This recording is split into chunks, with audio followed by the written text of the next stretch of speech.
శివాయ. ఓం నమో నారాయణాయ. నరదృష్టి నివారణ, కర్మ నివారణ, సకల సంచిత కర్మ, ప్రారబ్ధ కర్మ, ఆగమిక కర్మ, దగ్ధ నివారణ, తులాభార కాల భైరవాయ నమో నమః. ఓం దిగంబరాయ విద్మహే తంత్రక్షేత్రాయ ధీమహి తన్నో సంహారకాల భైరవ ప్రచోదయాత్. ఓం శ్రీ మహాలక్ష్మీదేవ్యై నమోస్తుతే. ఓం గణానాం త్వా గణపతిగుం అవామహే కవిం కవీనాపవస్త్రవస్తవం జ్యేష్ఠరాజం బ్రహ్మణస్వత ఆన శృణ్వన్నోతిభిస్సీదసాదనగుం శ్రీమహాగణాధిపతయే నమః. హరి ఓం. అందరికీ ముందస్తుగా వినాయక చవితి పండగ శుభాకాంక్షలు. వినాయకుడు అనగానే అవిఘ్నములను తొలగించి ఐశ్వర్యాన్ని ప్రసాదించేటువంటి భగవంతుడు కనుక ఆది పూజ్య మహాగణాధిపతి. అంటే ఏ పూజను మనం ప్రారంభించాలనుకున్నా పసుపుతో చేసిన గణపతి స్వామికి మనం పూజ చేసుకుంటూ ఉంటాం. భాద్రపద మాస శుద్ధ చవితి వినాయక జయంతి సందర్భంగా గణపతి స్వామి యొక్క ఆశీస్సులు మనందరిపైన ఉండాలని కోరుకుంటూ, కైలాసనాథుడి యొక్క సుపుత్రుడి యొక్క ఆశీస్సులు మనందరిపైనను చూపిస్తూ, ఎవరికి ఎలాంటి కష్టాలు లేకుండా అందరికీ విద్య, విజ్ఞానము, ఉద్యోగము, వివాహము, సంతానము, రాజయోగము, రాజభాగ్యము, రాజభోగము, ఆనందయోగము, ఎవరికి ఏవేవి కావాలో అన్నీ ప్రసాదించే శక్తి ఆ విఘ్నేశ్వర స్వామి వారికి ఉంది కనుక అందరిపైనను గణపతి స్వామికి ఆశీస్సులను కోరుకుందాం. దయచేసి వినాయక చవితి రోజు సాయం సంధ్యాకాల సమయంలో ఎవరు దయచేసి ఆకాశంలో ఉండబడినటువంటి చంద్ర భగవానుణ్ణి ఎవరూ దర్శించవద్దు. కారణం ఏమిటనగా మన కృష్ణ పరమాత్ముడు పాలలో గ్లాసులో చంద్ర భగవాను యొక్క దర్శనమైనందుకు ఆ సంవత్సరాంతము అనేక రకాలుగా చెయ్యనటువంటి నిందలను పడి అనేక రకాలుగా ఇబ్బందులకు గురయ్యాడు అని చెప్పి మనకు అనేక రకాల పురాణాలు చెప్తూ ఉన్నాయి.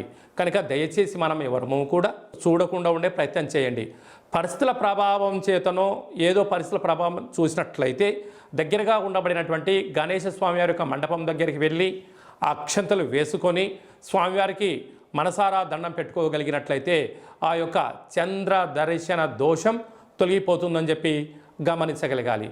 1వ తారీఖు 9వ నెల 2024 నుండి 15/9/2024 వరకు పుట్టినటువంటి వారందరూ కూడా ముందస్తుగా జన్మదిన శుభాకాంక్షలు. గతంలో వివాహం అయినటువంటి వారికి వివాహ వార్షికోత్సవ శుభాకాంక్షలు. 1/9 నుండి 15/9 వరకు ద్వాదశ రాశుల్లో గ్రహ గమనాల్ని ఒకసారి వీక్షింపచేద్దాం. వృషభ రాశిలో దేవగురు బృహస్పతి శత్రుస్థానంలో సంచార స్థితి.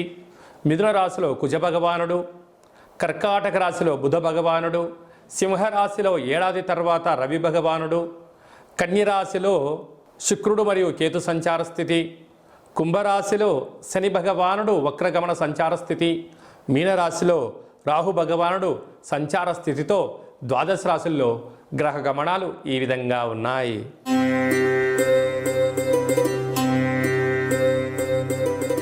మేషరాశి వారు కాలమావాస్య సోమవతి అమావాస్య సందర్భంగా ఎలాంటి విధులను పాటించాలో ఈ వీడియోలో సవివరంగా సంపూర్ణంగా తెలుసుకుందాం.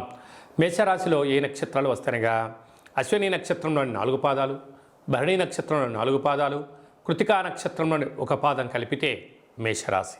చాలామందికి పుట్టినటువంటి కాల సమయంలో డేటా బర్త్లు లేనటువంటి కారణం వలన పేరు యొక్క మొదటి అక్షరాన్ని అనుసరిస్తూ రాశిని తెలుసుకునే ప్రయత్నం చేద్దాం. చూ, చే, చో, లా, లీ, లు, లే, లో, ఆ అక్షరాల వారందరూ మేషరాశి జాతకులే.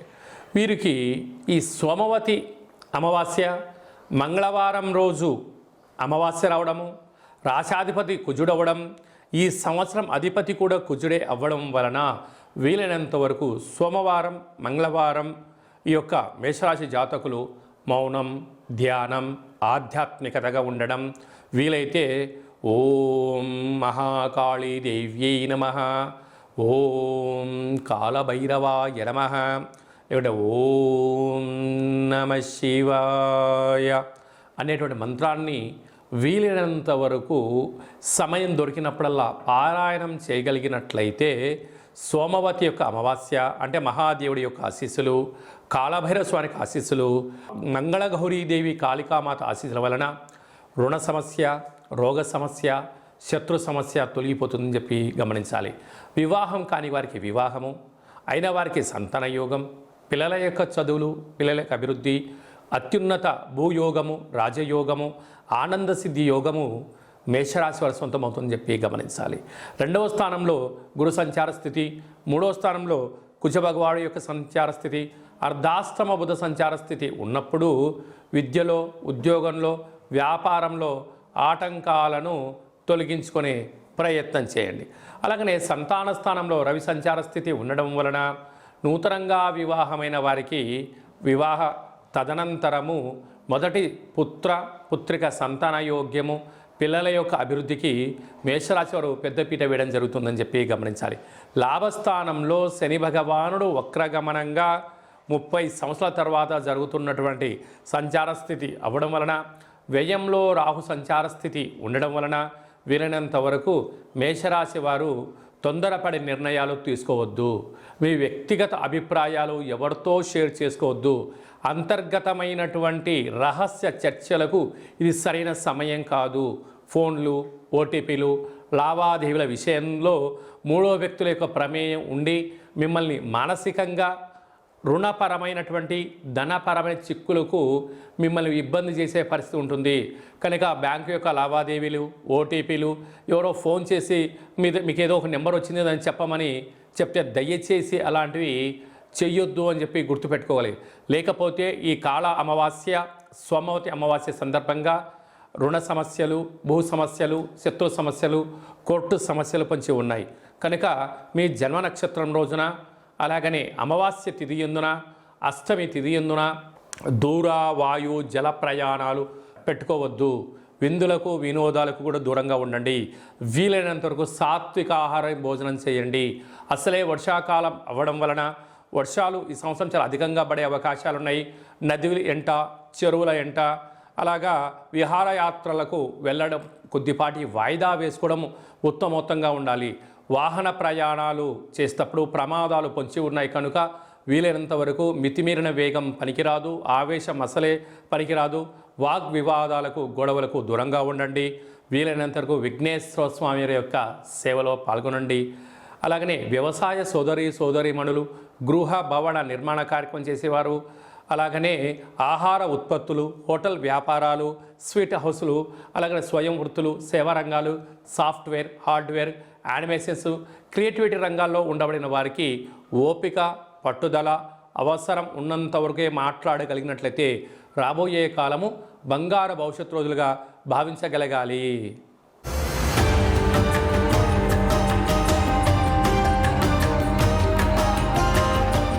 మీ వ్యక్తిగత జాతకం తెలుసుకోవాలనుకుంటున్నారా? మీ పేరు, పుట్టినటువంటి తారీఖు, నెల, సంవత్సరం, సమయం రాసి మీరు వాట్సాప్ పంపించగలిగినట్లయితే సంపూర్ణంగా 100 సంవత్సరాల జాతకాన్ని వ్రాసి పంపించి మీరు పుట్టినప్పుడు గ్రహ గమనాలు ఎలా ఉన్నాయి, ప్రస్తుతం ఎలా ఉంటున్నాయి, రాబోయే కాలంలో ఎలా ఉండబోతున్నాయో సవివరంగా సంపూర్ణంగా తెలియజేయడం జరుగుతుంది.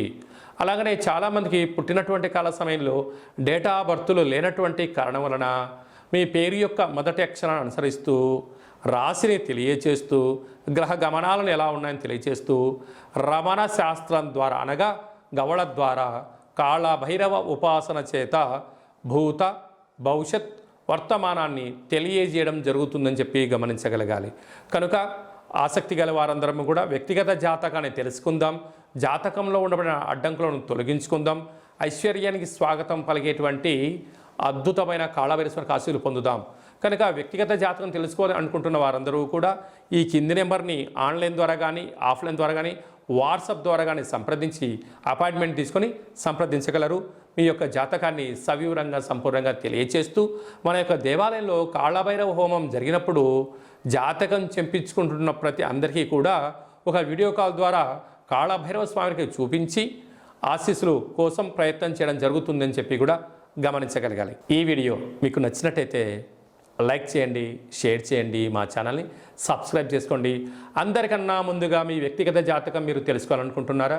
అందరికన్నా ముందు మీరు మంచి రోజులు, ఎలాంటి విధులు పాటించాలో తెలుసుకోవాలనుకుంటున్నట్టయితే మా యొక్క ఛానల్ని సబ్స్క్రైబ్ చేసుకున్న తర్వాత గంట సింబల్ ప్రెస్ చేయండి, ఆల్ అనే బటన్ కూడా తెలియచేయండి. ఆధ్యాత్మికమైన ఈ యొక్క కార్యక్రమాన్ని భగవద్బంధువులకు, మిత్రులకు, స్నేహితులకు మీ క్షేమాన్ని ఎవరైతే కోరుకుంటున్నారో, మీరు ఎవరి క్షేమాన్ని అయితే కోరుకుంటున్నారో వారికి ఈ వీడియోను ఫార్వర్డ్ చేసి భగవంతుడి యొక్క ఆశీస్సులు పొందగలరు.